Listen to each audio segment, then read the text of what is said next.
নামাজটা পড়তে বের হইলে শরীরটা এত ফ্রেশ লাগে, কোনো শেষ নাই, কাজের কোনো কমতি নাই, দাঁড় করে বাইক চালাইতে হইতেছে।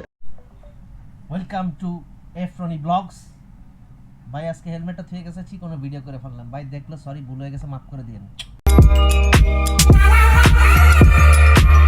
আসসালামু আলাইকুম, কি অবস্থা ভাই লোকস? আশা করি সবাই ভালো আছেন, সুস্থ আছেন। সো এখন বাজে 4:35, 4:34 বাজে। আজান দিচ্ছে বাইরে, আমি ঘুমাই নিয়ে এখনো এডিটিং শেষ করলাম, ভিডিও আপলোড দিলাম। আজান যেহেতু দিয়ে দিচ্ছে, ভাবলাম ফজরের নামাজটাও পড়ে আসি, চেষ্টা করি যতটুকু পারি নামাজটা আদায় করতে। সো অলরেডি 10 মিনিট আছে নামাজের, যাই গিয়ে নামাজটা পড়ে আসি। এখন পর্যন্ত ডিনারও করি নাই, 2টা ভিডিও এডিট করছি, বাদ বাকি আইসা আরও একটা ভিডিও এডিট করতে। আর এখানে কিন্তু অলরেডি ব্যাকপ্যাক সব রেডি হয়ে আছে। সো আপনারা যখন এই ভিডিওটি দেখতেছেন, ইনশাল্লাহ আমি আসি কোথাও রাইডে না রাইডে।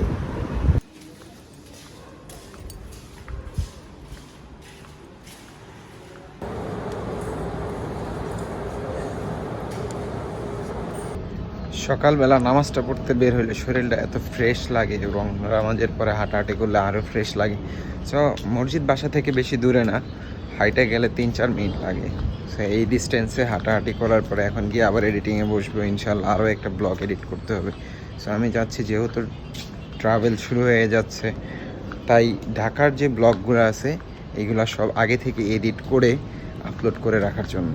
যেহেতু ডিনার করি নাই, ভাবলাম ডিনারটা শেষ করি, লাগছে ক্ষুধাও মোটামুটি ভালোই ক্ষুধা লাগছে। তো কালকে রাত্রে তো অলরেডি ভাবির বাসার থেকে খাবার নিয়ে আসছি, এগুলো এখন যেহেতু বাবাই বলদি কেউই নাই, গরম করে ওভেনে খাইতে হবে, তাছাড়া আর কোনো কাজ নেই। সো আগে গরম দেই, তারপরে খাওয়া দাওয়া করি, তারপরে আবার কাজ করি। গরুর মাংস, পোলাও। সো এখন হচ্ছে খাবার এটাই আছে, গরুর মাংস আর পোলাও। কোনো শেষ নাই, কাজের কোনো কমতি নাই। একটা ভিডিও এডিট করছি, 2টা নাম্বার ভিডিও এডিট হচ্ছে, বাজে 7:27। এইখানে আরও একটা ভিডিও কপি হচ্ছে, বাজে তো 7:27। সো এই ভিডিওটা এডিট করে তারপর ঘুমাবো। অবশ্যই আমার চোখে ঘুম লাগতেছে, কিন্তু কিছু করার নাই, কাজ শেষ করতে হবে আগে।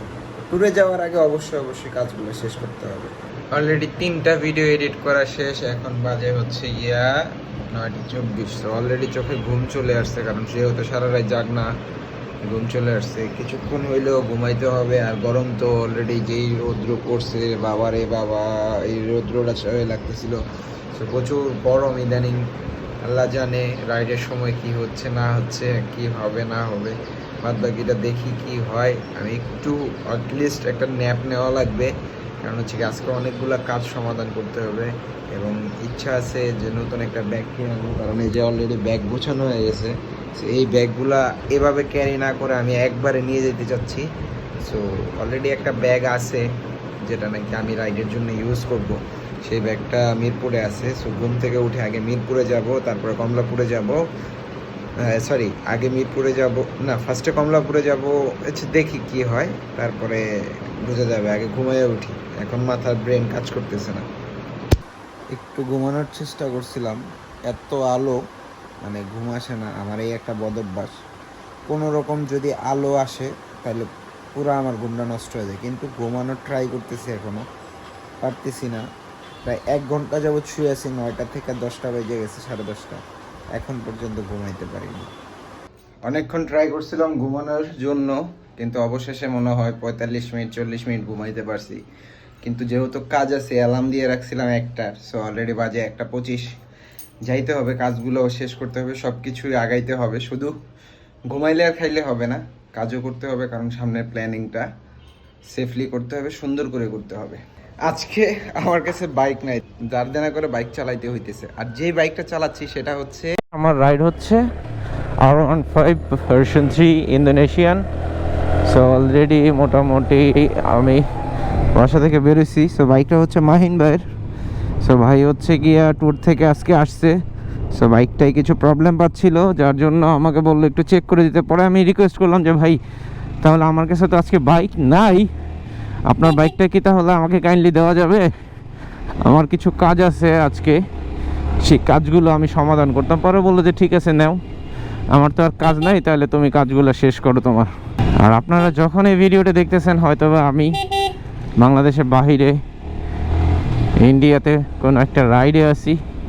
কোথায় আছি সেটা তো ডিরেক্টলি বলতে পারতেছি না, কারণ আপনারা কবে এই ভিডিওটা দেখতেছেন তাও ফ্রিকোয়েন্টলি আমি বলতে পারতেছি না, কারণ আমি অলরেডি জানেন আপনারা যে 20 তারিখে ইন্ডিয়াতে চলে যেতে বাংলাদেশ থেকে ইন্ডিয়ার উদ্দেশ্যে রওনা দিয়ে আসছি।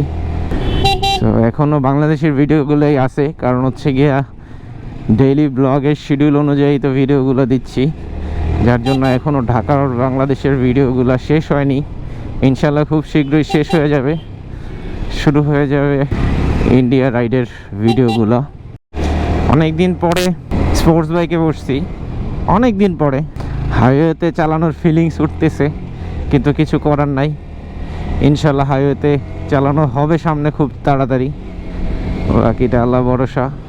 যে বাইকে উঠি না কেন মোটামুটি ব্যালেন্স পাইতে বেশি সময় লাগে না, কারণ আমি তো প্রতিনিয়তই রেগুলারই কোনো না কোনো বাইক রাইড করি, যার জন্য দেখা যায় যে আমার কোনো প্রবলেমে পড়া লাগে না তেমন একটা। আর বাইক দেয়, আমি রাইড করি, ওনাদের প্রবলেম সলভ করে দেই। যদি কোনো প্রবলেম হয় জানাইলে চেষ্টা করি যে প্রবলেমটা ধরে তাদেরকে প্রবলেমটা জানানোর।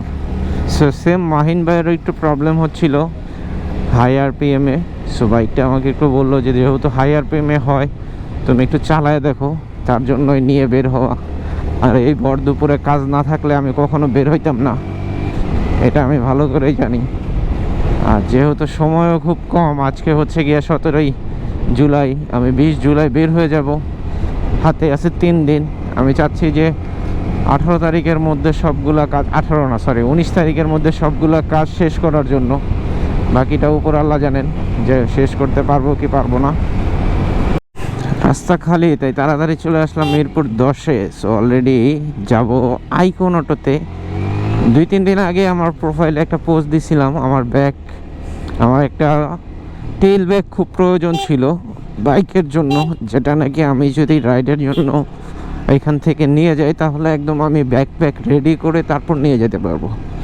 সো ভাবতেছিলাম কার কাছে পাবো। তার পরবর্তীতে একটা ফেসবুকে পোস্ট দিই, তারপর আইকন অটোর রাসেল ভাই কল দিয়ে বললেন যে ভাই আমার কাছে এক পিসি আছে, আপনি যদি বলেন তাইলে আমি আপনার জন্য রেখে দিই। তো আমি অবশেষে তাড়াতাড়ি করে বললাম যে ভাই রাখেন, আমি আসতেছি।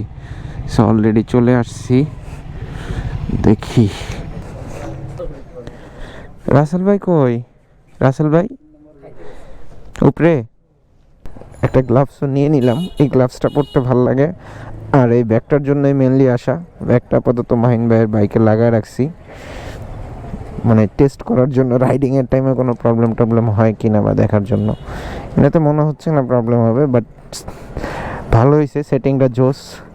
এটা আমি আসার পরেও যে কোনো বাইকে ট্যুরে ইউজ করতে পারবো, এবং easy to remove, easy to plugging, এবং ল্যাপটপের জন্য আলাদা পোষণ আছে দেখলাম।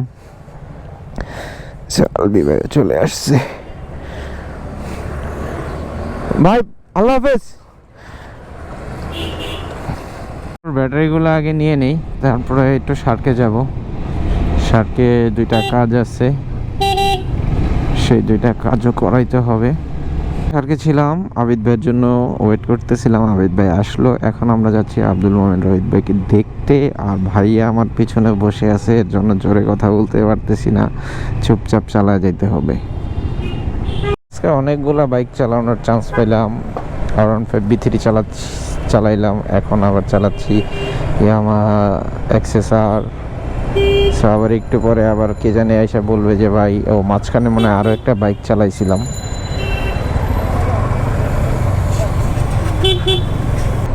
ভাই আপনার হেলমেটের জন্য ইন্ডিকেটর দেখা যায় না,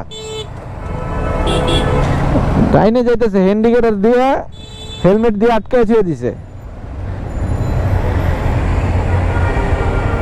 আজকে শনিবার, মানুষ এখন সব ঢুকতেছে, কালকে থেকে অফিস খোলা না, সব আসতেছে। সো আমরা এখন বিআরবি হসপিটালে চলে আসছি।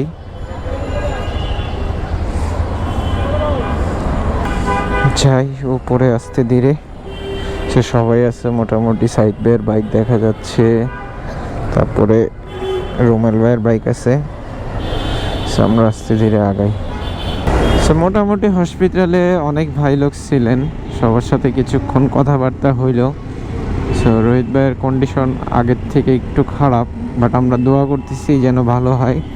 আগামীকালকে হচ্ছে অপারেশন হবে, কিন্তু কি কারণে যেন ভিতরে ইনফেকশন হয়ে গেছে, যার জন্য ওনার কালকে ক্লিনিং করবে ভিতরে আবার সব। সো দোয়া করবেন সবাই, আশা করি। এখন কি অবস্থায় আছে আমি তো সঠিক জানি না, তারপরেও দোয়া করবেন, যেহেতু ভিডিওটা যখনই দেখতেছেন ভাইয়া যেন সুস্থ হয়ে যান। আবিদ ভাইয়াকে নিয়ে যাচ্ছি আবার সারকে, কারণ ভাইয়াও পায়ে ব্যথা পাইছে। সো যার জন্য ভাইয়া বাইকটা চালাইতে কষ্ট হচ্ছে। সো আমরা কেউই মন ধরে রাখতে পারতেছিলাম না যে ওনাকে দেখবো কখন, যার জন্য তাড়াহুড়া করে ভাইয়া বললো যে ঠিক আছে তুই একটু আমার বাইকটা রাইড কর, আমি তোর পিছনে বসি। সো আমিও ভাইয়াকে নিয়ে আসলাম। আর আসলে কষ্ট লাগতেছে যে এইভাবে রোহিত ভাইকে দেখবো, কখনো চিন্তা করি নাই। আসলে ভিতরে ঢুকে দেখি নাই, তারপরও মানে যতটুকু দেখতেছি, শুনতেছি, বুঝতেছি, খুব কষ্ট লাগতেছে। আইসা এমন ক্ষুধা লাগছে, কিছু কাজ আছে এগুলো গুছাইতেছিলাম, কিন্তু ক্ষুধাটা অতিরিক্ত লেগে গেছে। যেন অলরেডি হচ্ছে গিয়ে খাইতে বসছি, খায়ার মধ্যে মনে পড়ছে যে আমি অলরেডি ব্লগ কন্টিনিউ করে নেই। সো এই যে আরও কাছে চলতেছে, এখানে একটু টিভি দেখতে চাইছিলাম। আজকে ঘুমে ধরতেছে, কারণ গতকালকে আমি ঘুমাই নেই, প্রচুর ঘুমে ধরতেছে। হয়তো বেশিক্ষণ গুছগাছ করবো না, ঘুমায় যাব। আর কালকে বলদি তো আসতেছি, বলদি হাতে হাতে আমার গুছগাছ করে দিবে, আমি শুয়ে পড়বো, কারণ গতকাল রাত্রেও আমি ঘুমাই নাই। সো খাওয়া দাওয়াটা শেষ করে তারপর ঘুমাবো।